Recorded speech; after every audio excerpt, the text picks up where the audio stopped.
Bonsoir à tous et merci de nous rejoindre à Controverse, votre émission de débat contradictoire sur la télévision du Burkina. Ce soir, la Commission électorale nationale indépendante est en crise. Une crise née de la mise en place de nouveaux commissaires qui s'enlisent.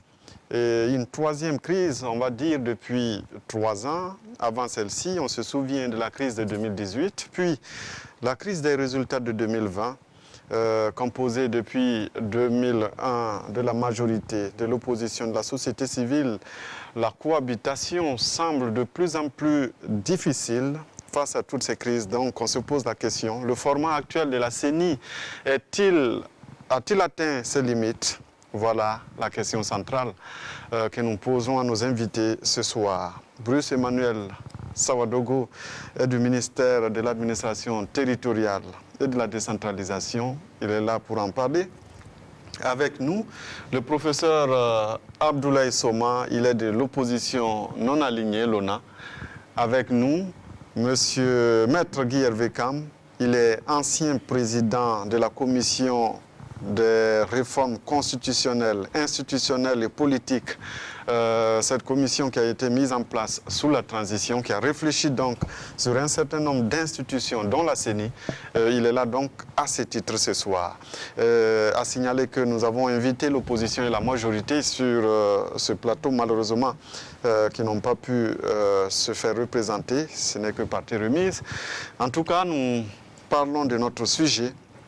Il est possible d'appeler pour participer à cette émission au 25 31 83 53 après l'heure donc de l'émission. Mais en attendant, messieurs, bonsoir à tous.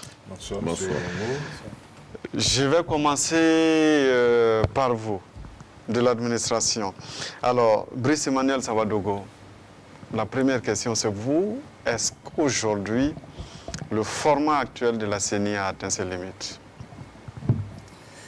Je voudrais d'abord dire merci à la RTB pour nous avoir associés à ce débat qui est très important et qui aborde la vie des institutions de notre pays, notamment en ce qui concerne la CENI. C'est une question à laquelle on ne peut pas avoir une réponse totale oui, non tout de suite.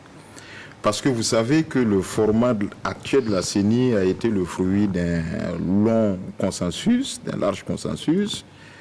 Après, justement, la période de démocratisation dans les années 90, il y a eu plusieurs structures qui ont été mises en place. Et je veux parler donc de la Commission nationale d'organisation du référendum constitutionnel en 1991.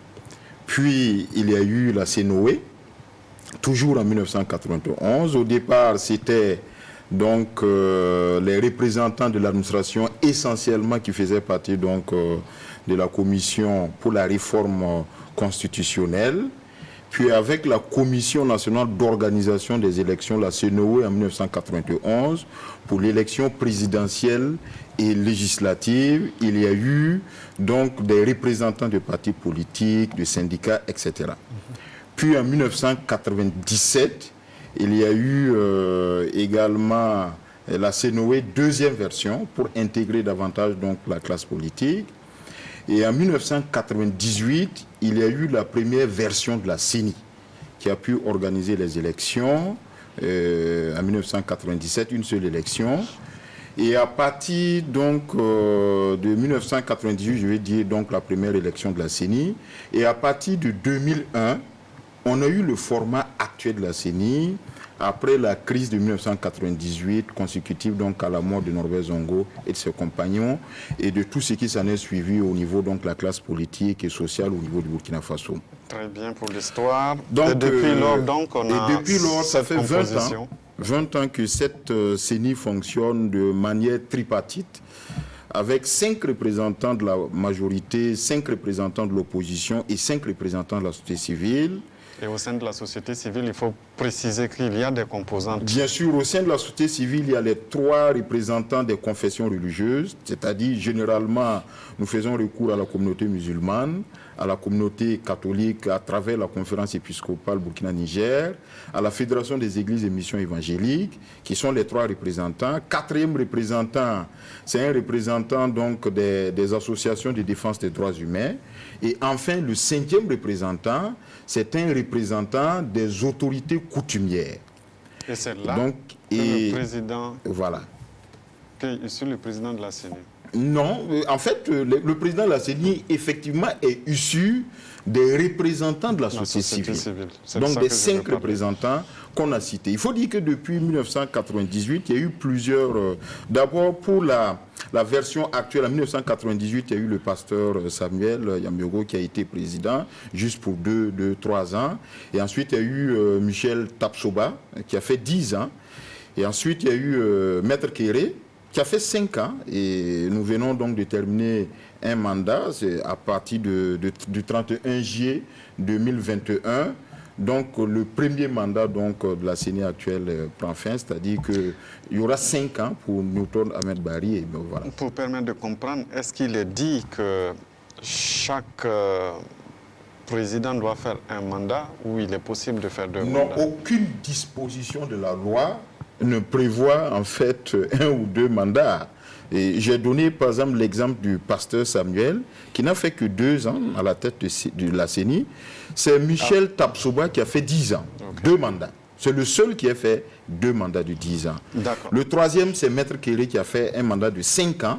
Et le 4e, c'était Newton Ahmed Bari qui a fait. Donc, pour revenir un peu à la question, je crois qu'à l'épreuve donc de l'exercice et des élections, il y a eu beaucoup de défis qui ont été relevés par la CENI actuelle.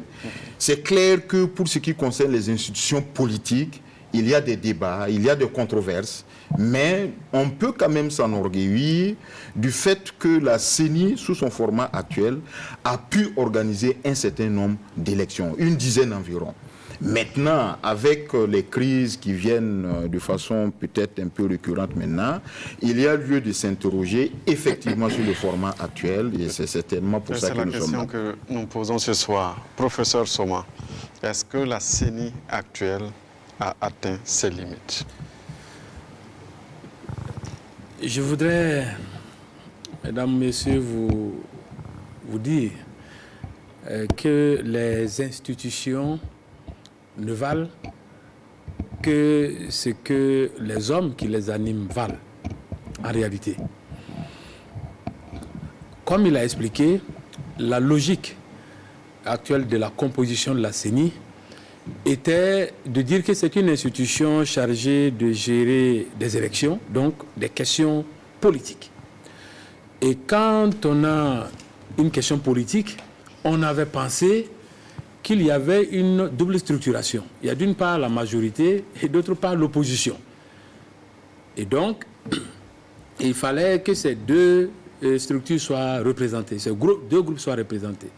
Et comme chaque groupe est amené à défendre ses propres intérêts partisans, il fallait un groupe intermédiaire qui puisse être neutre et qui puisse jouer le rôle d'arbitre. C'est comme ça qu'il faut comprendre la composition, la structuration actuelle de la CENI avec ces 3 compartiments. Majorité, opposition et société civile, en sorte que le président, issu de la société civile, est réputé neutre. Voilà le format. Et normalement, si on s'en tient aux considérations générales, c'est un format qui peut tenir. Mais aujourd'hui, ce format est remis en cause pour plusieurs raisons. Et il doit être remis en cause pour plusieurs raisons. Lesquelles? La première raison, c'est que quand on était en train de mettre en place cette structuration de la CENI, la loi et la constitution du Burkina Faso n'autorisaient de candidats aux élections générales, aux élections au Burkina Faso, que de candidats issus des partis politiques. Mais à partir de 2015, la constitution et la loi autorisent la compétition électorale de candidats indépendants. Donc, ils ne sont ni de la majorité, ni de l'opposition en tant que tels. Alors que ces candidats ont besoin que leurs intérêts puissent être défendus et reflétés dans les institutions qui organisent l'élection. Ça, c'est un premier élément qui vient désaxer le schéma de la CENI.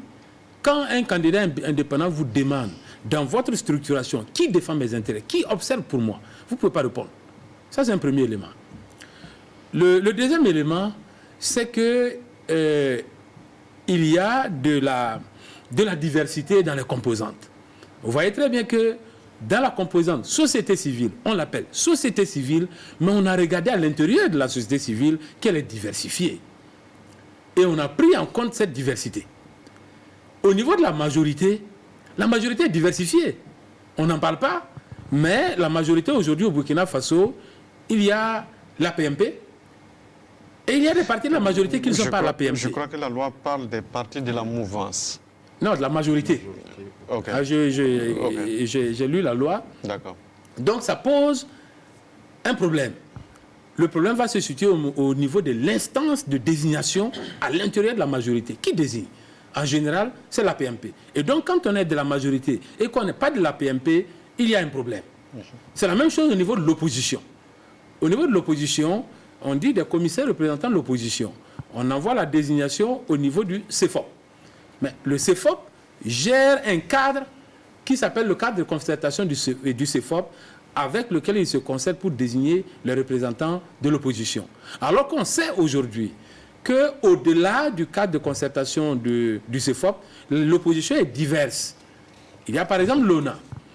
Et en ce moment, lorsque la désignation est faite seulement au sein du cadre de concertation, il y a un problème. Donc vous voyez qu'en réalité, avec l'évolution des textes qui encadrent le jeu politique au Burkina Faso et l'évolution de la pratique... Sauf que la loi oblige chaque parti à s'affilier forcément justement. dans une composante. Non, la loi n'oblige pas, ni au sein de la majorité, ni au sein de l'opposition. Il n'y a pas d'obligation.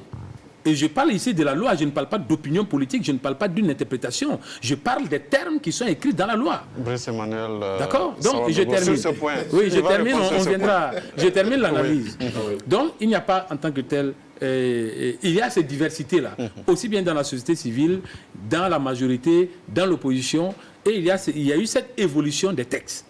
Ce qui fait qu'aujourd'hui, on a raison de poser le débat sur le format de la CENI. Et au regard de cette dimension, moi je pense que le format de la CENI doit évoluer. On ne peut plus se contenter de ce format. Si vous voulez qu'à ce stade on s'en tient là, je reviens un peu plus tard. Il va répondre déjà sur la composition... Non, je crois que sur cette composition majorité et opposition, les textes sont clairs là-dessus. C'est-à-dire qu'on a 5 représentants de l'opposition et on a 5 représentants de la majorité. Dans la loi portant statut du chef de file de l'opposition politique, il est clairement dit que le chef de file de l'opposition politique, c'est le porte-parole attitré de l'opposition politique.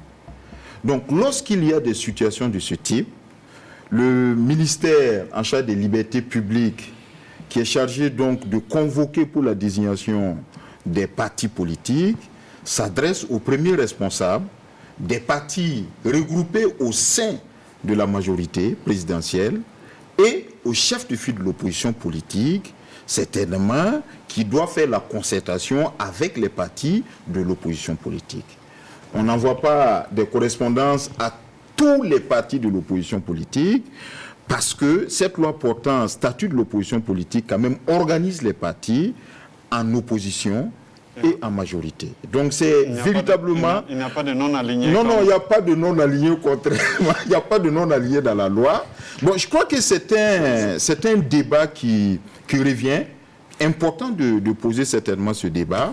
Mais pour le moment, dans l'état actuel de notre droit positif, il n'y a pas d'ONA. C'est l'opposition, c'est la majorité et un porte-parole attitré de l'opposition. Ça permet d'éclairer les positions avant d'avancer, professeur Soma. Ce qu'il dit, je pense que il n'y a pas de contradiction en tant que telle. La loi est claire. Il y a la majorité qui doit être représentée, il y a l'opposition qui doit être représentée, il y a la société civile qui doit être représentée. Là, on est d'accord. Ce que j'ai dit, je suis allé plus profond que ça. Je dis qu'à l'intérieur de la majorité, il y a une diversité qu'on ne peut pas nier. Ni quelqu'un de la majorité, ni quelqu'un d'extérieur à la majorité ne peut pas nier qu'aujourd'hui, à l'intérieur de la majorité, il y a la PMP qui est supposée être la majorité, mais qu'on sait qu'il y a des partis qui soutiennent la majorité, qui sont dans la majorité et qui ne sont pas dans la PMP. Ça, c'est un fait que personne ne peut nier. Et on est tous d'accord. C'est pourquoi je dis de la même manière, au sein de l'opposition, il y a le CEFOP. Mais le CEFOP, c'est qui? En fait, c'est une personne. La loi est claire là-dessus. Le CEFOP, c'est une seule personne qui est nommée en tant que telle. Et son nom figure dans une résolution de l'Assemblée nationale. Maintenant, le CEFOP a créé un cadre pour s'organiser. Et ce cadre s'appelle le cadre de concertation du CEFOP. Ce cadre de concertation ne se trouve pas dans la loi. Ça aussi, c'est incontestable. Maintenant, comme il a créé son cadre de concertation pour s'organiser, normalement, si l'opposition devrait se retrouver en un seul cadre, tout le monde devrait se retrouver dans ce cadre de concertation, n'est-ce pas? C'est ça. La pratique, c'est qu'au début, quand le CEFOP a créé ce cadre de concertation, lui-même, CEFOP, a commencé à refuser des partis politiques de l'opposition dans ce cadre. Pourquoi? Parce qu'il a dit, j'étais obligé, avec la version de la loi en 2009, d'accepter tout le monde. Mais la loi a été modifiée en 2013. Et à partir de 2013, l'article 4 de la loi dit que les partis politiques de l'opposition ne sont plus obligés d'adresser leur déclaration d'appartenance à l'opposition au CEFOP. Et donc le CEFOP en a tiré pour conséquence que lui n'est plus obligé d'accepter tous les partis politiques dans son cadre privé. Je parle de cadre privé parce que le cadre de concertation n'est pas prévu par la loi, donc ce n'est pas un cadre institutionnalisé. C'est un cadre informel créé par le CEFOP dans lequel il a adopté un règlement intérieur et dans lequel il accepte ou il refuse certains partis politiques. Ce qui veut dire que les partis politiques sont aussi libres d'y aller ou de ne pas y aller. Ça, c'est l'interprétation. Non, attendez, parce que c'est un point extrêmement clair. Ça, c'est l'interprétation que le CEFOP a eue et qui n'a pas fait l'objet de contestation par le ministère. À partir du moment où on a accrédité le CEFOP dans sa faculté, dans sa liberté d'accepter ou de ne pas accepter les partis politiques dans son cadre de concertation, ça veut dire qu'on a accepté l'idée qu'un parti politique puisse être de l'opposition et ne pas se retrouver dans le cadre de concertation. Ça résulte de la pratique du CEFOP acceptée par le ministère. Je vais permettre à Maître Kam quand même d'intervenir. Quelques précisions en attendant que peut-être Maître, qui n'a pas encore parlé, puisse s'exprimer. Mais vous vous rendez compte que quand une loi dit que je suis le porte-parole attitré d'une composante, je me dois quand même de m'organiser pour que les partis politiques qui sont de l'opposition politique puissent, en concours avec moi, justement pouvoir discuter des questions de l'opposition politique. On a eu, par exemple, le cas de l'ONA, avec l'ancien CEFOP, bien sûr, mais à partir de l'élection couplée de novembre 2020, il y a eu un nouveau CEFOP. La démarche, s'il y avait eu une exclusion avec l'ancien CEFOP, la démarche aurait été qu'on s'approche avec le nouveau CEFOP pour voir dans quel concours on peut donc apporter sa contribution dans ce cadre de concertation de l'opposition politique. Je rappelle que le débat de ce soir, c'est sur la CENI. Donc, on ne va pas tergiverser. On a compris qu'au sein de l'opposition, il peut y avoir de la diversité, comme vous le dites. Et cette diversité n'est pas représentée dans la CENI, ainsi que les indépendants. Et donc, le format doit évoluer. Maître Kam. Merci Simon, mais je pense que je vais devoir intervenir donc, sur les deux points qui ont été évoqués. Et donc, pour coller avec ce qui se disait tout de suite, je pense qu'on a des problèmes vraiment dans ce pays. Parce que la réalité, c'est que, effectivement, le chef de file de l'institution et de l'opposition politique, c'est une personne. C'est le chef du parti qui a le plus grand nombre de députés de l'opposition à l'Assemblée nationale. Point. Maintenant, il y a des partis politiques de l'opposition qui doivent faire la déclaration d'appartenance à l'opposition au niveau du ministère de l'administration. Mais lorsque je fais la déclaration d'appartenance à l'opposition, ça ne veut pas dire que je suis affilié au CEFOP, qui n'est pas en fait un regroupement. Le CEFOP n'est pas un regroupement de partis. Le CEFOP est une personne qui se comprend parce que quand il faut discuter avec l'opposition, il faut peut-être parler avec quelqu'un, on dit c'est le porte-parole, d'accord, mais ce n'est pas une institution qui regroupe. Et dès lors qu'on considère et on donne le pouvoir à une personne qui est le CFOP de désigner des personnalités à la CENI, c'est le chef de file de l'opposition qui a désigné, mais ce n'est pas l'opposition qui a désigné. Et par exemple, quand on prend le cas de la société civile, il n'y a pas quelqu'un qui désigne pour la société civile. Toutes les organisations de la société civile qui sont candidates sont regroupées et élisent en réalité leurs représentants. Je pense que c'est comme ça que ça devrait se faire, tant à l'opposition que dans la majorité. Sinon, quand on dit que c'est l'opposition qui désigne, il faut maintenant définir les modalités de désignation. Sinon, ce qui s'est fait là n'est pas légal, parce que le chef de file de l'opposition n'est pas le patron des partis de l'opposition. Donc ça, il faut le reconnaître. Et malheureusement, c'est une mauvaise compréhension de la loi depuis le début qui perdure. Alors, pour ce qui concerne la CENI, je pense qu'il faut quand même se rappeler le contexte dans lequel la CENI intervient. On est en situation de crise. Il y a des élections qui arrivent et l'opposition est échaudée par les différentes élections passées.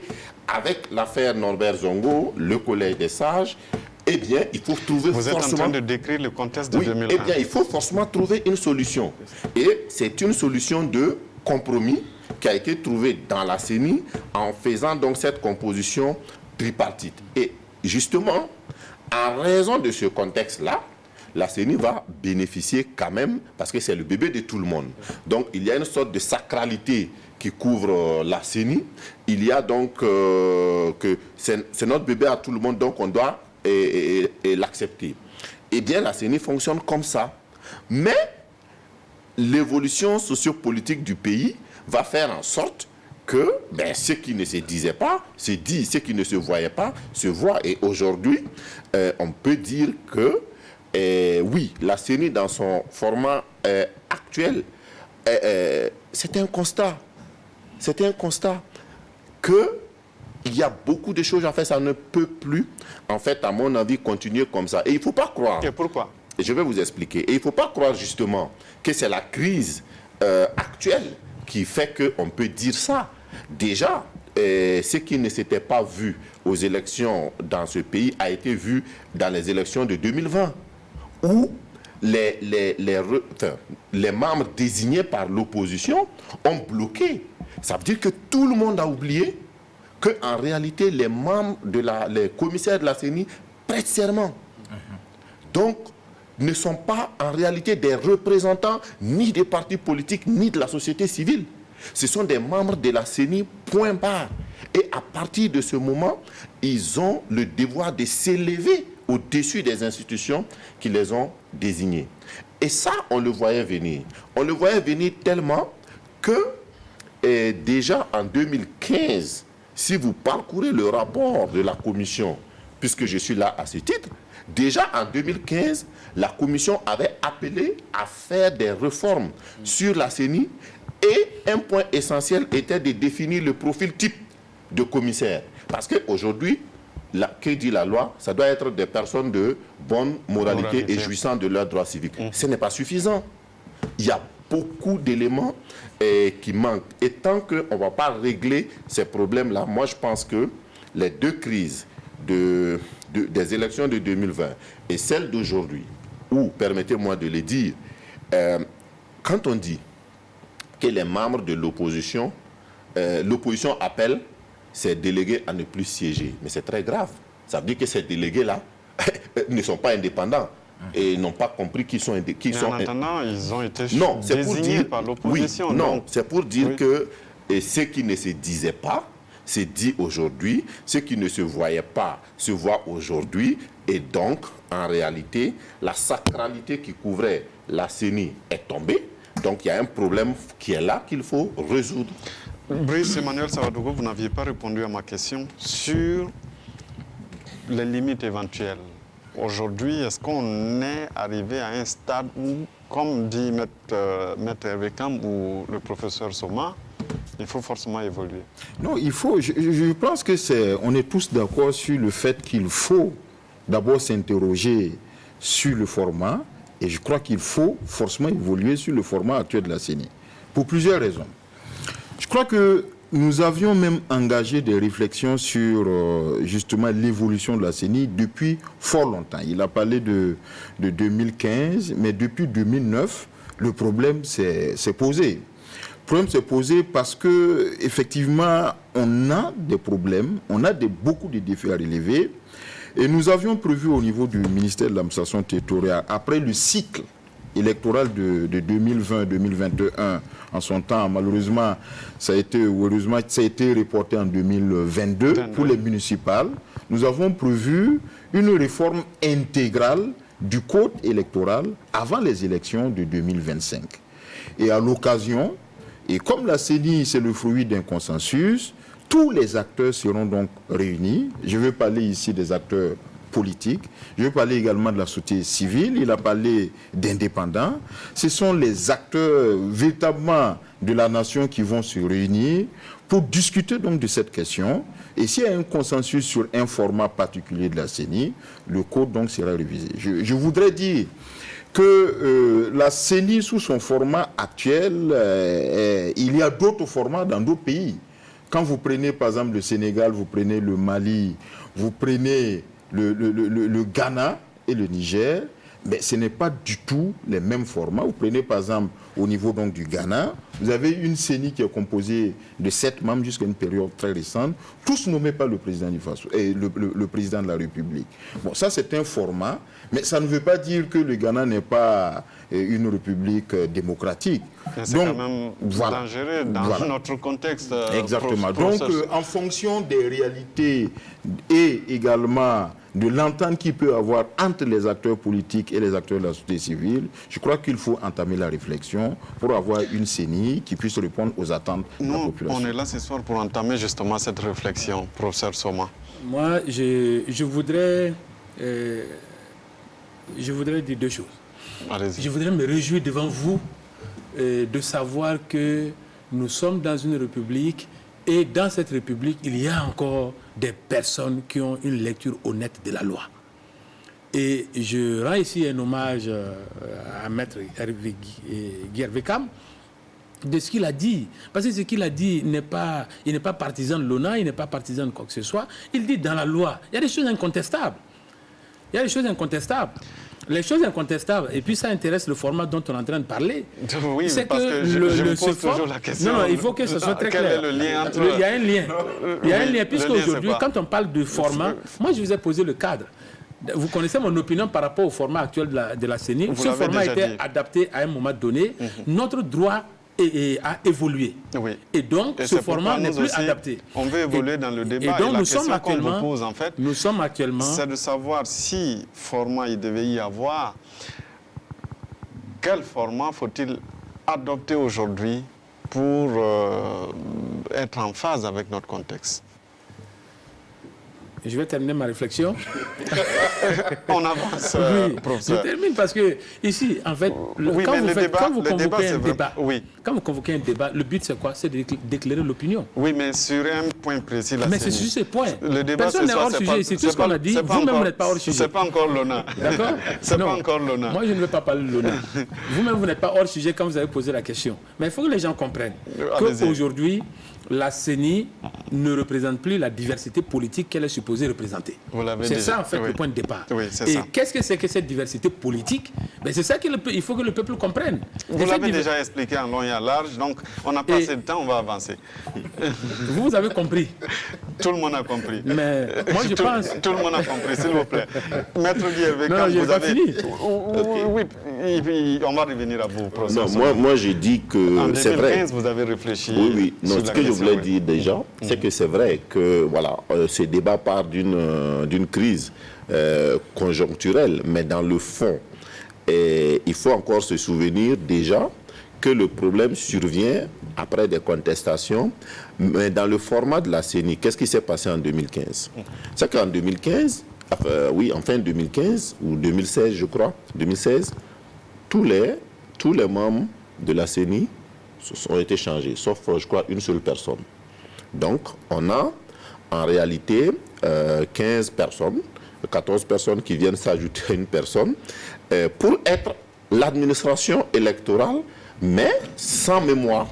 Donc, et ça, ce sont des problèmes dont on ne parle pas, mais qui doivent être réglés. Et on a à la fois un organe de la CENI qui est à la fois un organe politique et un organe technique d'exécution. Justement, est-ce que le problème ne se pose Mais pas le à ce problème niveau? se pose là. Le problème se pose là. Il y a un souci. Il faut probablement évoluer vers un système où on aura un organe politique qui va être chargé de la stratégie, de l'organisation, ainsi de suite, de la conception en fait. Et maintenant, d'un organe technique qui va charger en fait de l'administration des élections. Déjà, à partir Est-ce de... que ça ne fait pas lourd? Mais écoutez, ça dépend de l'importance qu'on accorde à la chose. La CENI, déjà, pour moi, fait lourd. Et l'existence de la CENI, en soi, est la preuve que nous n'avons pas une bonne administration. Sinon, c'est une administration républicaine, c'est une administration non partisane qui organise les élections. Donc, si nous avons un mal qui s'appelle absence d'indépendance de l'administration, qui s'appelle politisation de l'administration, qui fait que nous allons évoluer vers une CENI, et bien que courageusement, on fasse ce qu'il faut pour que cette CENI fonctionne. Et je pense que le doublon que vous voyez en apparence n'en est pas un. Parce que ce n'est pas les 15 commissaires de la CENI qui organisent les élections. Il y a les CEPI, il y a les CECI, il y a toute une administration qui organise les élections. Et donc, le travail technique peut se faire pour déconnecter un peu la stratégie, la conception politique des élections et l'administration des élections. C'est déjà un premier pas. Et dans ces conditions-là, justement, si on a un organe politique, eh bien, cet organe-là doit pouvoir, en fait, représenter toutes les composantes de la société. Avec les blocages, avec aussi. Parce que c'est ce qu'on redoute aujourd'hui. Non, les blocages, voyez-vous, les blocages, souvent, sont liés à une chose.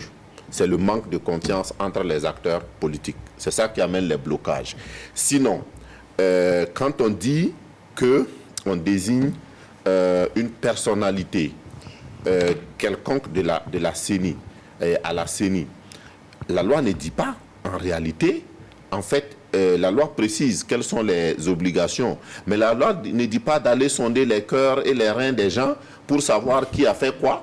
Non, ce n'est pas ça. Mais tout cela doit être précisé et clairement dit.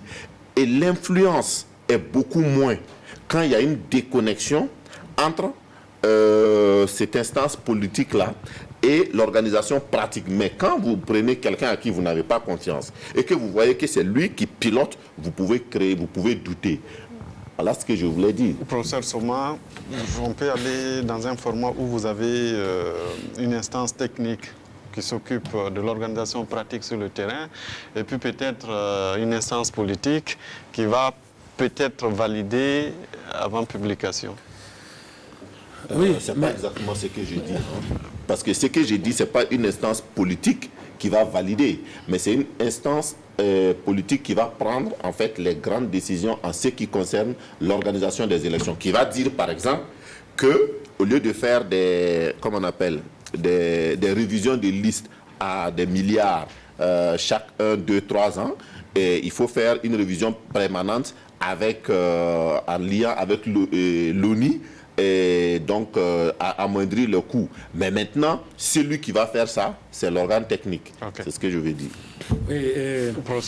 Laissez-moi vous dire, d'abord je vais répondre à cette question, mais laissez-moi vous dire que quand nous acceptons d'être sur un plateau ici, moi j'imagine être en train d'être regardé par 20 millions de personnes qui ont des niveaux de compréhension différents. Donc j'ai l'impression qu'il nous faut faire l'effort d'être pédagogique. Donc, il y a des choses que nous supposons être sûres que les gens ne savent pas. C'est pourquoi il nous faut expliquer et avoir le temps d'expliquer. Oui, et il vous suffit à vous de nous dire, nous avons tel nombre de minutes. Et en ce moment, on se débrouille pour expliquer ce qu'on a. Je ne veux pas parler tout le temps plus que les autres. Mais il faut cadrer les choses et nous laisser adopter nos méthodes pédagogiques pour expliquer ce qu'on veut expliquer. Oui, parce qu'on vient ici en tant que responsable politique, en tant que haut responsable dans ce pays. Et un certain nombre de choses, quand vous m'avez coupé tout à l'heure, je n'ai pas apprécié. Voilà. L'autre chose sur la thématique, je vous dis. Répondez à la question. Je ne vous ai pas coupé. Non, c'est pas le. C'est lui qui va donner la parole. Non, c'est pas le temps, c'est pas vous. Non, ce n'est pas le temps qui me pose un problème. Alors maintenant, sur la question que vous posez, sur la question technique, moi je pense, comme je l'ai dit, le format actuel de la CENI est dépassé parce que quand vous dites représentant de l'opposition, représentant de la majorité, évidemment, cela suppose que la personne vienne défendre des positions de telle ou telle catégorie politique. Et donc, on se trouve, c'est ce qui fait qu'on a une crispation dans les tensions. Parce que quand je suis représentant de la majorité, même quand j'ai prêté serment, je n'arrive pas à me déconnecter. Vous savez très bien le contexte chez nous. Le problème, c'est cette incapacité des personnes, justement, de se connecter de la base de désignation. Et à partir du moment où on connaît cette société, on connaît les hommes, on sait cette impossibilité de se déconnecter, il faut que ce soit un élément d'analyse dans la composition de nos organes. C'est pourquoi, moi je pense, je prends la première partie de son intervention, de son format. Pour moi, la CENI doit être un organe purement technique. Donc, une autorité administrative indépendante où les personnes sont recrutées sur la base de compétences techniques qu'on a dégagées dans la loi.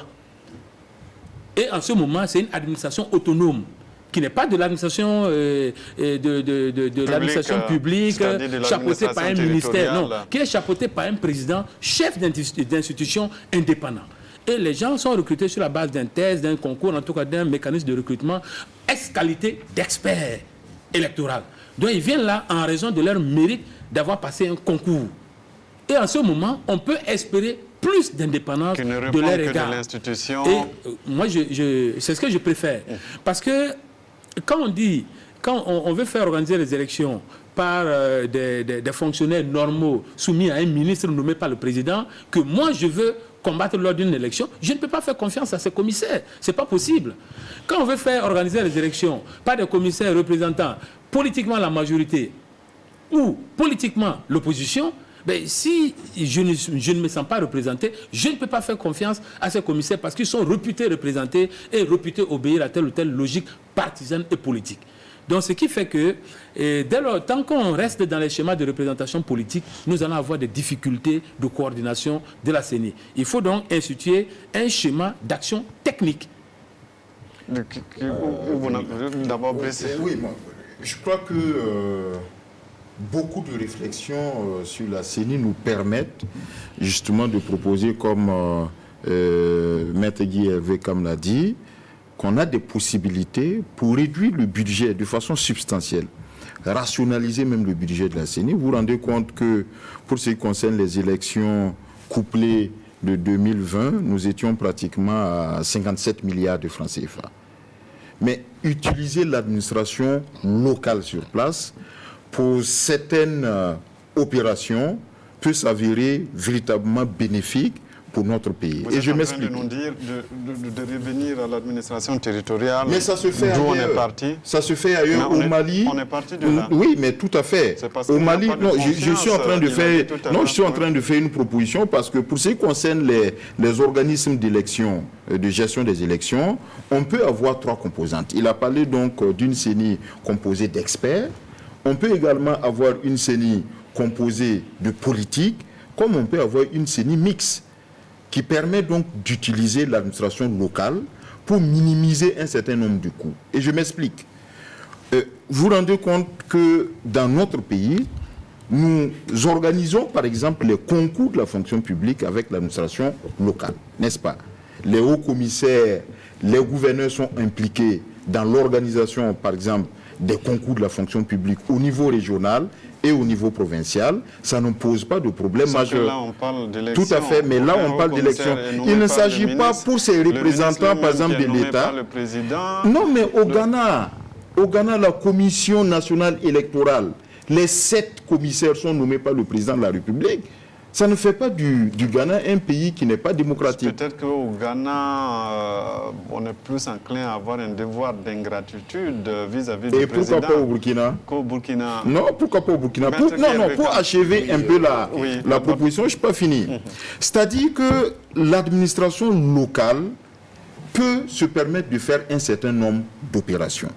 Par exemple, pour le déploiement du matériel électoral, on n'a pas besoin de recruter soit des experts, soit du personnel pour le faire. L'administration qui est sur place dans les provinces, dans les régions et dans les départements peut bien s'occuper de cela avec la mise en place de bureaux de vote. Il ne s'agit pas donc d'aller compter les bulletins de vote pour dire que bon, voilà l'ordre des résultats, mais il s'agit en plus de l'administration locale de mettre en place un organe politique qui va superviser et contrôler et qui va permettre d'avoir donc des représentants des partis politiques, non seulement de l'opposition, de la majorité de la société civile, dans chaque bureau de vote et qui vont faire les décomptes de voix pour la proclamation des résultats. Mais donc c'est un système mixte qui pourrait donc être envisagé. Est-ce que ce système mixte-là n'est pas ce qu'on a déjà expérimenté parce qu'on est parti de l'administration territoriale à la CENI avec des organes politiques? Bon, finalement, actuel, on peut dire qu'il y a une dose de mixité dedans. Mais ce que je voulais dire, si on va vers le changement et qu'on adopte le format proposé par le professeur, parce que c'est des propositions qui ont déjà été faites et discutées. Le fond du problème ici, c'est quoi? C'est qu'on a, en fait, une question qui est pérenne, l'organisation des élections. Donc, on va avoir une autorité administrative indépendante chargée d'organiser les élections. La question va se poser de savoir, même si c'est un recrutement sur test, comment ils vont être recrutés. Donc, ça va être exactement la même chose que la fonction publique. Les fonctionnaires, ils sont recrutés, formés à l'ENAM pour certains et d'autres, et la plupart, après, ils prêtent serment. Mais qu'est-ce qui se passe? Qu'il n'y ait pas la confiance entre les électeurs, la population et ces gens-là. C'est une sorte de routinisation finalement. Quand les gens vont être dans une autorité administrative indépendante chargée d'organiser les élections, 5, 10, 15, 20 ans, finalement, on tombe dans la même chose. C'est pour ça que le schéma tel qu'il est proposé n'est pas mal. Sauf que, justement, il faudrait... si on veut rester dans la crédibilité là, parce que malheureusement, actuellement, notre administration est réputée politisée, en ce moment, pour déconnecter cette administration que moi j'appelle structure technique là, du pouvoir politique, justement, il faut mettre au-dessus l'organe que j'ai appelé organe politique. Donc, on a une administration électorale indépendante, et à partir de ce moment, un organe politique pour le déconnecter, juste en fait avec le pouvoir politique, faire en sorte que cette administration-là relève plus de la CENI, de l'organe politique, que en réalité du ministère de l'administration. C'est ce schéma en fait en tout cas que nous on a proposé pour résoudre un problème fondamental qui est le problème de la confiance. Professeur Soma. On est d'accord. Et il faut qu'on sache qu'en matière d'élection, ce qui est important, c'est la confiance des acteurs. Donc il faut avoir un schéma dans lequel on a confiance. Et la confiance est à deux niveaux. Il y a la confiance formelle dans l'apparence. Et cette confiance formelle dans l'apparence empêche, disqualifie que l'élection soit organisée par un ministère, dirigé par un ministre partisan, relevant, nommé par le président de la République, qui peut être engagé dans des élections. Ça le disqualifie. Parce que de façon formelle, déjà, personne n'aura confiance aux résultats qui seront donnés, même si au fond, les gens ont travaillé de façon honnête. Donc à partir de cet élément, on doit disqualifier le ministère dans l'organisation des élections. On vient maintenant dans un schéma d'une administration indépendante. Quand on a une administration indépendante, il faut que... avec des experts. Avec des experts, sauf que Maître Kam dit qu'avec le temps, il y a risque même de recrutement à l'intérieur. Vous connaissez, vous êtes acteur politique. Il y a deux problèmes qui peuvent être réglés. Cette administration doit être indépendante et autonome, c'est-à-dire même dans cette décentralisation. Ça veut dire que le recrutement doit être fait par par la CENI elle-même. Pas des recrutements par l'administration publique et mis à la disposition de la CENI. La CENI elle-même organise ses recrutements et le recrutement de ces institutions décentralisées. Vous recrutez un expert, avant de vous laisser poursuivre, Qui devient fonctionnaire. qui devient un permanent, on ne va pas dire fonctionnaire, mais un permanent. C'est ça. Au bout de 5 ans, un parti politique l'approche et lui demande de jouer son jeu à l'intérieur. Bon, Il accepte. D'abord, moi, Quelle garantie au moins vous avez? avec le format Oui. que je propose, on règle du sommet. À la base, le problème de la confiance formelle. Au moins, on a un organisme technique et on sait que les agents de cet organisme-là ne sont pas dans les partis politiques, sont indépendants, ne sont pas recrutés par tel ou tel et ne répondent pas officiellement de tel ou tel. On a réglé ce problème du sommet à la base. Maintenant, sur le plan des finances, comme on va avoir une administration autonome complète, il faut, pour dégraisser, il faut regrouper les institutions. Ça, on est dans ces propositions, dans ces débats. Aujourd'hui, on a beaucoup d'institutions qu'on peut dégraisser. Par exemple, il y a les institutions que vous connaissez, les institutions indépendantes, CSC, médiateurs, etc., qui ont des entités délocalisées, décentralisées. La CENI doit répondre à ce même schéma. Maintenant, quant au problème de fond, est-ce que une personne recrutée comme expert peut entre-temps se travestir, se laisser corrompre? Ça, c'est un problème, franchement, on ne peut pas régler du point de vue des textes.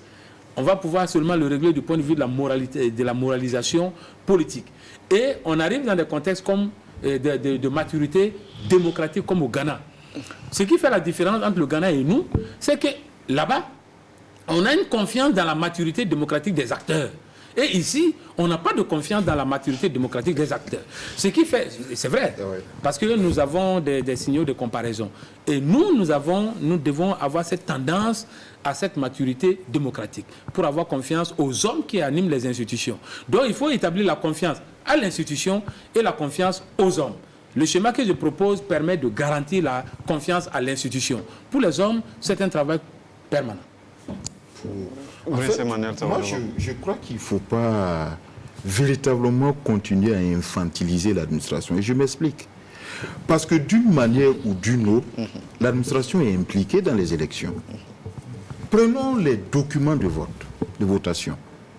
Mais l'ONU, l'Office national d'identification, c'est une administration qui établit les CNIB et qui permet d'aller s'inscrire sur le bureau de vote. Vous prenez l'établissement des actes de naissance. C'est toujours l'administration qui le fait au niveau des collectivités territoriales, au niveau des préfectures et au niveau du ministère. Il y a la direction générale de la modernisation de l'état civil. On peut gagner dans beaucoup de choses en injectant suffisamment de ressources, par exemple pour ces structures, notamment l'ONU et la direction générale de la modernisation de l'état civil, faire de telle sorte que tous les Burkinabés puissent disposer d'un acte de naissance et faire de telle sorte que les Burkinabés puissent également avoir des CNIB. Donc, c'est déjà... Comment vous résolvez la crise de confiance? Non, la crise de confiance, c'est-à-dire que l'administration est impliquée jusqu'à un certain niveau. L'organisation des élections, le déploiement du matériel. Vous savez que sur la question également de la sécurité, c'est l'administration au niveau sécuritaire qui s'en occupe. Donc l'administration est impliquée d'une manière ou d'une autre dans l'organisation des élections. Maintenant, à un niveau supra, on a la possibilité et il faut aussi impliquer les acteurs politiques. On ne demandera pas à l'administration d'être dans un bureau de vote pour décompter les voix, mais on lui demandera de déployer tout son dispositif nécessaire pour permettre à ce que l'élection ait lieu dans de très bonnes conditions et à des coûts très raisonnables. Maintenant, dans chaque bureau de vote, vous allez avoir un représentant des partis politiques qui sont compétiteurs et vous allez avoir certainement au niveau de la CENI, en ce moment on peut parler d'experts ou de politiciens qui supervisent et qui peuvent proclamer les résultats. Donc je crois que c'est des schémas qui ont été expérimentés dans d'autres pays, qu'on peut également expérimenter à notre niveau. Non, moi je pense déjà qu'il faut qu'on accepte de partir du postulat qu'on ne peut pas écarter l'administration totalement des élections. Sinon on va avoir deux administrations bis et au-delà du coût, au-delà de la lourdeur, les problèmes de confiance, ça va arriver. On ne peut pas. Et d'ailleurs, dans le sens en fait de l'amélioration en fait, du processus électoral, ben, il serait justement bien que on puisse s'appuyer. Quand je parle d'administration, je parle des agents publics. Qu'on puisse s'appuyer sur des agents publics parce que en ce moment, les formations sporadiques pourront être remplacées par en fait des modules sur les élections qu'on va inscrire dans les écoles de formation professionnelle. Donc, vous êtes un agent de catégorie C, quoi. Dès lors que vous êtes passé par une école de formation professionnelle, autant vous connaissez votre métier, autant vous connaissez un peu dans l'administration des élections. Maintenant, ce qui va se passer, c'est que pour régler en fait cette question, on a une entité donc, qui est chargée donc, de concevoir le processus, le système, et donc qui est l'organe politique sur lequel j'insiste parce que c'est lui qui va être en réalité l'interface entre les différents acteurs parce que tout le monde s'y retrouve.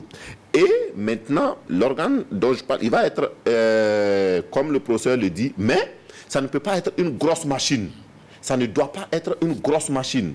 Ça doit être une petite machine technique, mais qui va s'appuyer maintenant sur le fait que voilà, l'administration se retrouve partout. L'enjeu, c'est quoi?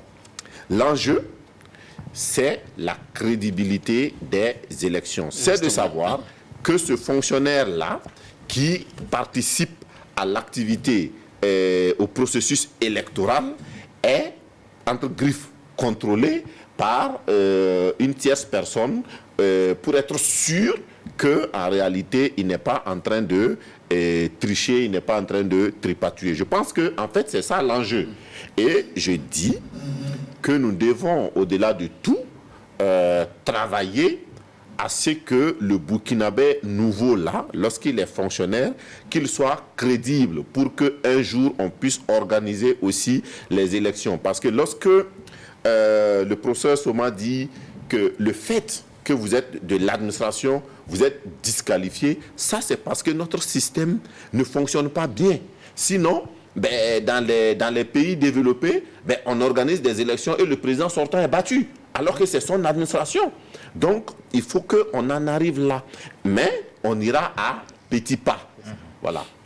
Alors, on est à l'heure de l'émission. Je rappelle le numéro 25 31 83 53. Vous pouvez appeler à ce numéro pour participer à ce débat. Pendant que le professeur Soma, vous aviez dit clairement qu'il faut écarter l'administration. Oui, je suis ravi qu'on est en train de converger sur un certain nombre de paradigmes. Quand je dis écarter l'administration, je vais également préciser ma pensée. Je suis d'accord qu'on ne peut pas totalement écarter l'administration, mais je pense qu'il faut faire la distinction en gardant toujours à l'esprit qu'il faut que les acteurs aient confiance aux résultats qui sortent de l'élection, que faire la distinction entre les tâches de décision dans le processus électoral et les tâches d'exécution. Quand je vois un fonctionnaire apporter du matériel pour aider à voter, ça ne me pose pas de problème. Mais quand je vois un fonctionnaire transporter le matériel de résultat, ça me pose un problème. Donc il faut faire la distinction de ces choses-là. Donc, je pense que l'administration peut être impliquée, mais les aspects sensibles de l'élection, on les connaît. Ce sont les résultats. C'est le processus de vote, et le processus de comptabilisation et le processus de proclamation des résultats. Ce processus-là doit être maîtrisé par des experts indépendants ou réputés tels. C'est la question que je vais poser. La CENI a deux missions. Un principal, la constitution, gestion et conservation du fichier électoral. Ensuite, l'organisation et la supervision des élections. Alors, qui s'occupe de quoi dans le schéma que vous proposez? S'il doit y avoir des experts techniques, est-ce que c'est la constitution du fichier et puis la supervision des élections données aux politiques? Ou bien, qui s'occupe de quoi? La parole à qui veut la prendre? Non, oui. je vais me jeter à l'eau. Non, je crois que pour la question du fichier électoral, on a intérêt à évoluer. Vous savez que pour ce qui concerne le code électoral, en principe, chaque année, on doit réviser le fichier électoral. Ça fait c'est obligatoire. Hein, c'est beaucoup d'argent. C'est vrai qu'on ne l'a pas, on ne le fait pas depuis, hein, en réalité, de très long. En fait, on attend toujours, avant chaque opération électorale, avant de faire la révision du fichier électoral. Parce que, souvenez-vous qu'en 2020, nous étions à pratiquement près d'une quarantaine de milliards pour la révision du fichier électoral. Et c'est pour ça, quand on dit que l'administration doit être fortement impliquée, c'est à ce niveau. Impliquée dans le sens où on doit permettre à tous les Burkinabés, et il faut le faire, d'avoir des actes de naissance. Et on doit faire de telle sorte que les gens aient des CNIB. De sorte que si le fichier est informatisé, tout de suite, on peut connaître le nombre d'électeurs et qui peuvent voter pour une élection. Donc il faut arriver à informatiser nos fichiers, faire de telle sorte à appuyer toutes les administrations qui s'occupent donc des questions d'actes de naissance, des questions de CNIB, et permettre de façon automatique d'avoir donc des électeurs au lieu d'injecter plusieurs milliards de francs CFA chaque année pour une révision des listes électorales. Donc déjà à ce niveau, l'administration doit être impliquée. Deuxième niveau d'implication de l'administration, c'est le déploiement du matériel électoral. N'est pas recruter spécifiquement des gens qui sont chargés de parcourir nos provinces, nos communes, pour aller déployer du matériel, qui sont d'ailleurs stockés dans les administrations. Le matériel électoral est stocké dans des conteneurs qui sont pour la plupart posés dans les gouvernorats et dans les hauts commissariats. Donc c'est tout à fait simple que pour la mise en place des bureaux de vote, le commissaire chargé de telle région, en collaboration avec l'administration, puisse établir et mettre donc à la disposition donc des bureaux de vote le matériel électoral. Ça, c'est le deuxième niveau d'implication de l'administration. Maintenant, je pense qu'avec le professeur, on se rejoint sur quelque part. Pour l'opération de vote et pour le personnel à l'intérieur du bureau de vote, là, l'administration n'a pas sa part. À ce moment, il y a un responsable de bureau de vote, il y a les représentants des partis et formations politiques et les représentants des candidats qui vont en fin de compte procéder donc à la validation, au décompte des voix et à la validation des voix. C'est à ce niveau, c'est une dualité qui peut nous permettre de rationaliser un peu les dépenses et qui peut nous permettre, comme d'autres pays, comme je l'ai dit, au Mali, au Sénégal, en France, l'administration est impliquée et il faut qu'on apprenne à rationaliser nos dépenses en impliquant jusqu'à un certain niveau l'administration. Monsieur Rigobert Tombiano nous appelle de Fada. Bonsoir. Bonsoir. Nous vous écoutons.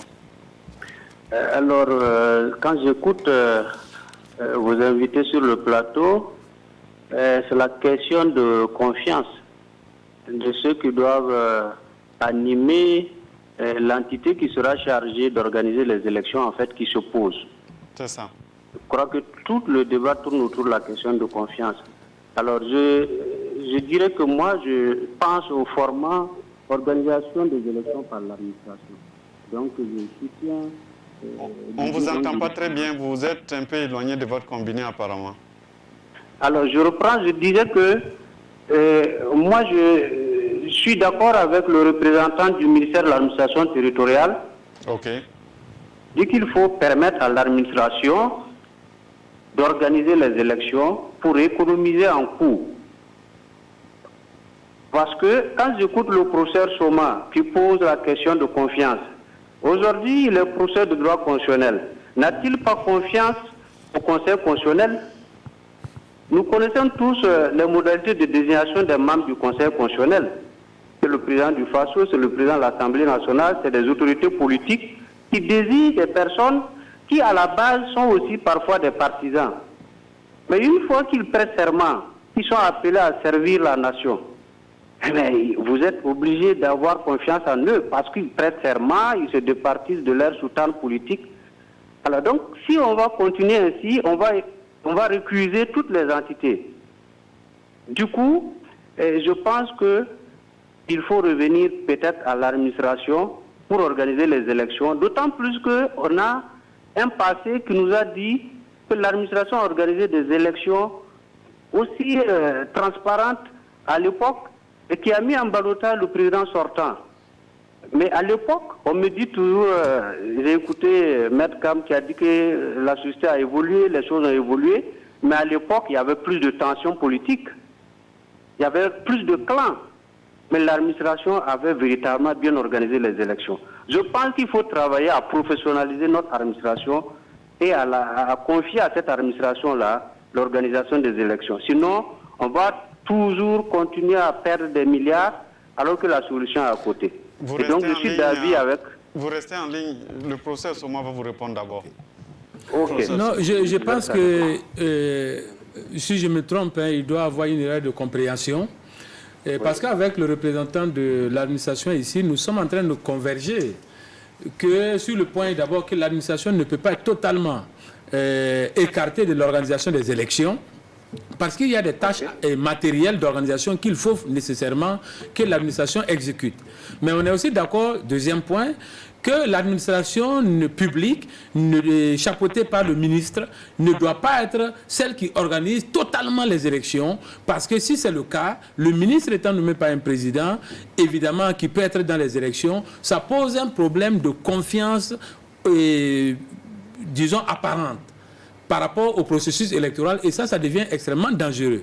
Donc on est sur le schéma que on est un comité d'experts, une commission d'experts qui est la CENI, qui peut s'appuyer pour les tâches matérielles, pour les tâches d'exécution sur l'administration. Et moi, je suis d'accord avec ce schéma. Donc, vous voyez que dans ce schéma, l'administration n'est pas totalement écartée. Elle aide avec les tâches matérielles, mais les actes de décision, les actes où c'est sensible, il est important qu'on voit la liberté, la sincérité, la transparence du scrutin, que ce ne soit pas l'administration publique qui manipule les choses. Donc, je pense qu'à ce niveau, on est tout à fait d'accord. Monsieur Tombiano. Oui, dans tous les cas, le schéma tel que le professeur Soma le propose là, même si on arrivait à instituer une administration composée essentiellement, je veux dire une administration électorale, et une autorité administrative indépendante composée essentiellement d'experts, mais je conviens avec monsieur Maître Kam qu'au bout de 5 ans, les masques vont tomber, comme on le dit. Tous les experts seront affiliés à des partis, auront leur chapelle politique et il faut reprendre.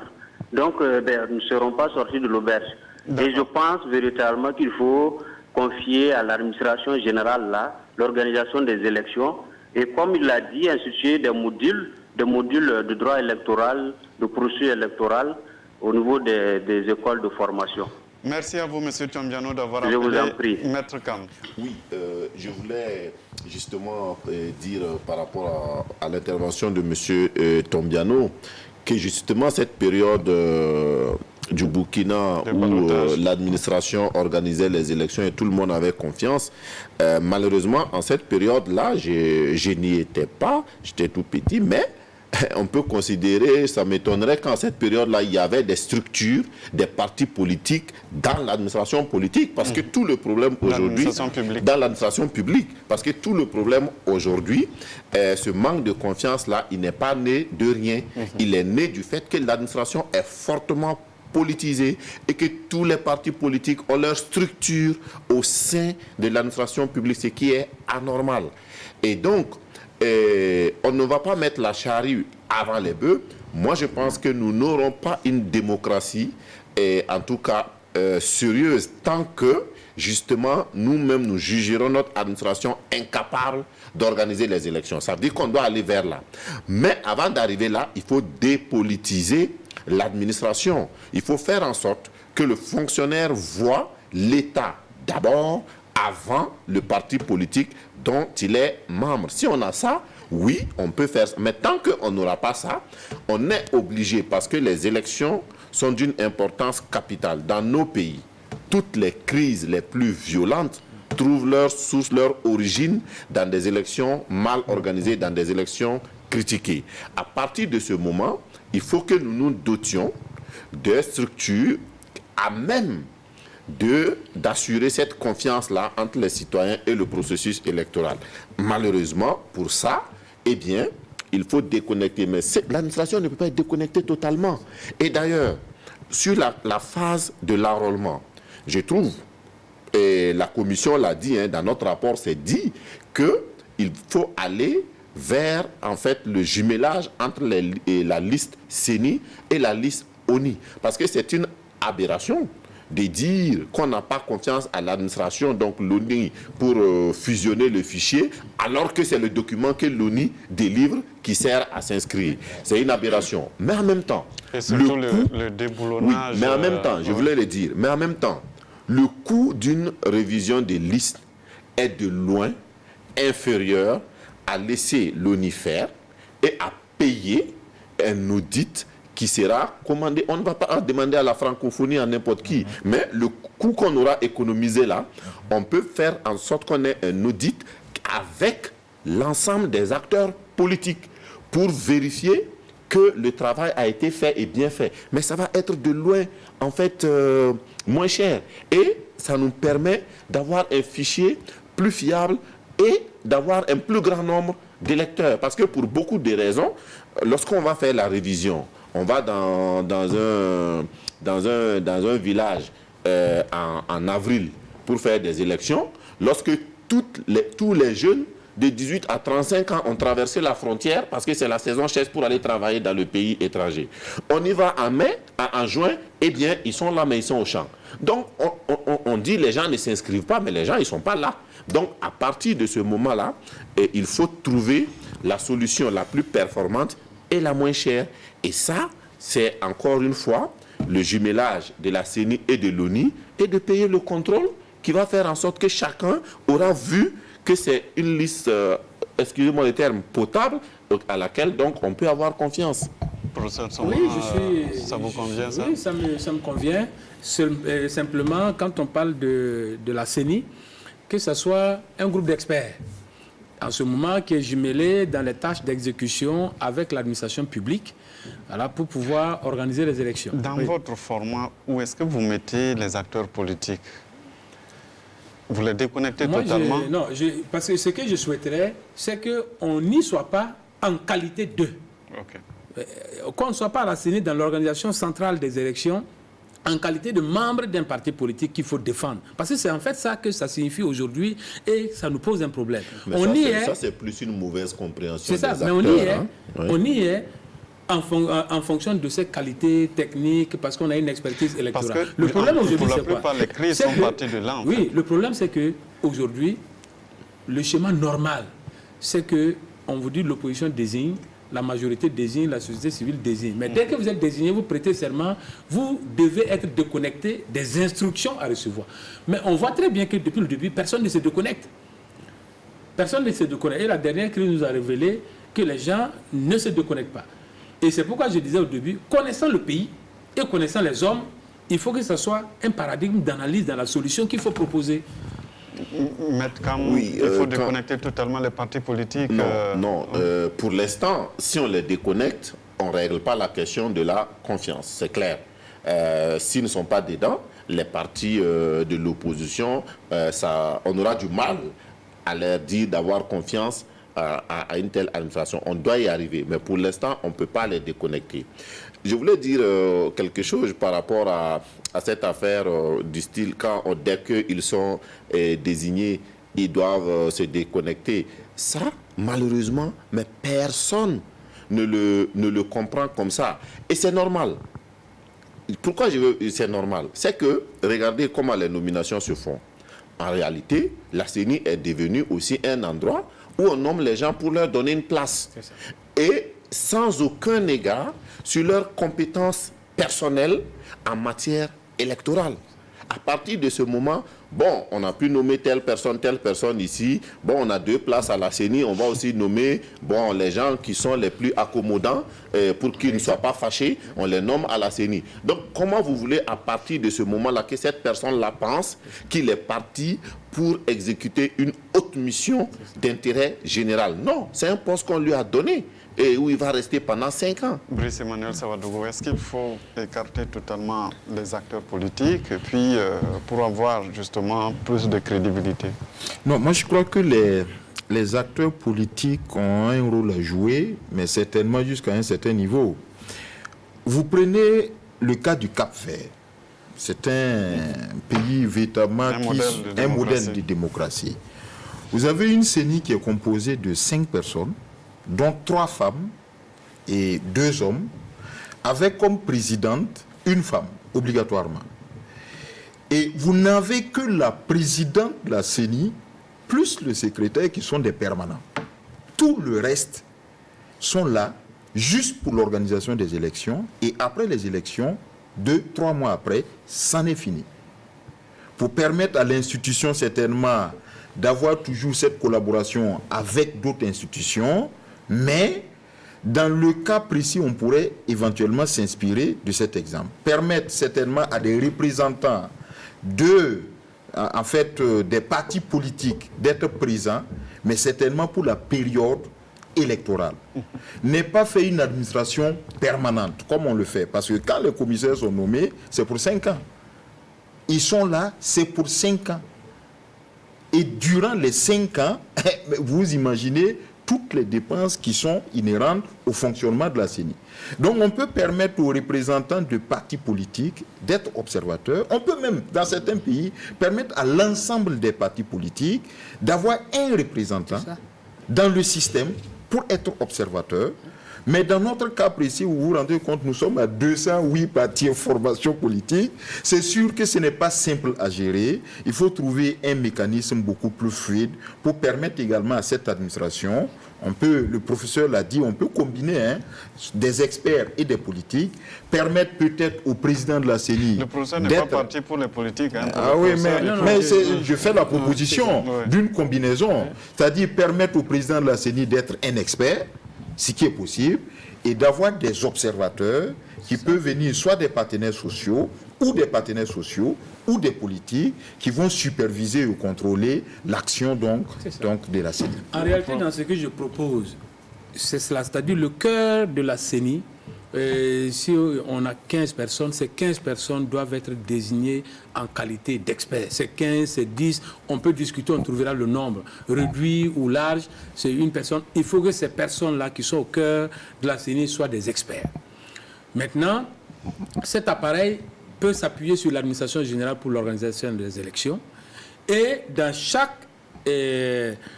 circonscription électorale, on doit avoir, les partis politiques doivent avoir le droit d'être dans les bureaux de vote. Bien sûr. Pour regarder. C'est ça qui va créer leur confiance.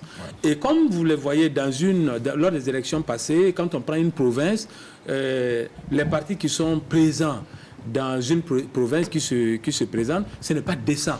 Il n'y a pas tous les partis politiques qui se présentent partout. Donc on peut avoir parfois 10, parfois 13, on a les choses. Donc un parti politique qui se présente dans une province a le droit d'être dans les bureaux de vote de cette province pour regarder comment se passent les opérations électorales jusqu'au bout. En ce moment, les partis auront confiance au processus parce qu'ils auront eu le droit d'être là à chaque stade, mais ce n'est pas eux qui participent à l'élection, à l'organisation des élections. Si on procède ainsi, je pense qu'on règle le problème et du coût et de la confiance. Maintenant, peut-être le nombre de commissaires qui doivent composer la CENI, peut-être qu'on ne peut pas aller tellement s'inspirer du Cap-Vert. Le format en termes d'expertise, oui, que ce soit les experts. Mais le nombre là-bas, vous savez, là-bas, ils sont 600 000 dedans. Et 600 000 et 700 000 dehors. Voilà. Donc, c'est en gros 600 000 personnes, mais 600 000 citoyens. Enfin, 600 000 personnes dans la population. Le corps électoral, là, c'est peut-être 300 000 personnes. C'est gérable par 2-3 personnes. Mais chez nous, on est des dizaines de millions. Donc, je conçois que notre CENI, on peut être 10, 15, peu importe, je ne vais pas fixer le nombre ici. Mais quand on discute pour trouver un nombre, mais ce nombre central-là, ça doit être des experts. Il ne faut pas envoyer les partis politiques dedans. Non, mais oui, je pense qu'à partir de ce moment, on se comprend, on revient dans le schéma que je propose. Oui. Pourquoi? Parce que quand on a ce que moi j'ai appelé un organe politique qui est de 10, 15 ou 20 membres, je ne sais pas combien, mais en réalité, justement, on ne doit pas être dans le schéma qu'on a aujourd'hui, où on peut désigner entre griffes n'importe qui comme commissaire. Justement, je disais tantôt que la Commission de la réconciliation nationale et des réformes avait proposé un profil type. Donc, on ne peut pas désigner n'importe qui comme commissaire. Il faut désigner quelqu'un qui a des connaissances très profondes sur la question des élections. Et ces personnes-là sont désignées, leur mode de désignation les rend indépendants. C'est ça l'intervention du politique. Et comme ils ne sont que 15, ce n'est pas eux qui vont administrer vraiment les élections, mais ils sont les chefs d'orchestre, en fait, de l'administration des élections. Et ils s'appuient sur quoi? Ils s'appuient sur un organe technique et donc, qui intègre l'administration pour l'organisation des élections. La confiance, c'est quoi? C'est que, oui, c'est des techniciens, mais ces personnes-là ont des garanties d'indépendance en fonction de leur mode de désignation. Et du fait aussi que même s'ils vont durer, bon, c'est pas une fonction pérenne, c'est pas le, voilà, c'est pas le travail dans lequel tu vas tirer ta subsistance. Donc c'est une mission d'expertise. Vous le faites. S'il faut réviser, c'est l'administration qui le fait, c'est pas la CENI. Après, vous venez, vous contrôlez, vous êtes payé pendant ce temps-là, ainsi de suite. Donc, c'est un peu cela. Oui. Ça, on est d'accord. On est en train de tendre vers un schéma, voilà. Donc, une administration centrale technique. Qu'on peut confier ici à Brice Emmanuel Savadogo. Non, pas du tout. Ça, c'est hors de question. Mais lui-même, il est d'accord. Parce qu'en l'ayant écouté, il est d'accord que ce ne soit pas purement l'administration du ministre jusqu'aux fonctionnaires, etc., qui organise les élections. Ça, ce n'est pas tellement acceptable aujourd'hui. Et on a une administration électorale composée de techniciens qui est réduite pour tenir compte des questions de finances, qui s'appuie sur l'administration générale pour les tâches d'organisation et qui est contrôlée par le droit des partis politiques d'être là aux instances de manifestation des opérations électorales. En ce moment, on arrive à un schéma qui peut tenir et qui nous fait évoluer par rapport au schéma actuel. Merci. Professeur Soma, je crois qu'on arrive au terme de cette émission. Brice Emmanuel Savadogo, vous représentiez le ministère de l'administration territoriale et de la décentralisation. Professeur Soma, vous êtes de l'opposition non alignée. Et Maître Guy Bekam, non affilié, pardon. Non affilié. C'est un non aligné. Parce que c'est dans la loi. Il faut, comme vous avez expliqué, la loi ici. Et Maître Guy Bekam était là ce soir en tant qu'ancien président de la commission des réformes constitutionnelles, institutionnelles et politiques sous la transition, qui avait fait un travail justement sur la réforme des institutions et la CENI faisait partie. Merci à vous tous de nous avoir suivis. Merci à toute l'équipe technique dirigée ce soir par Banao et Fousseni Kindo, Draman Guéné m'ont aidé à préparer cette émission. Bonne suite de programme sur la RTB.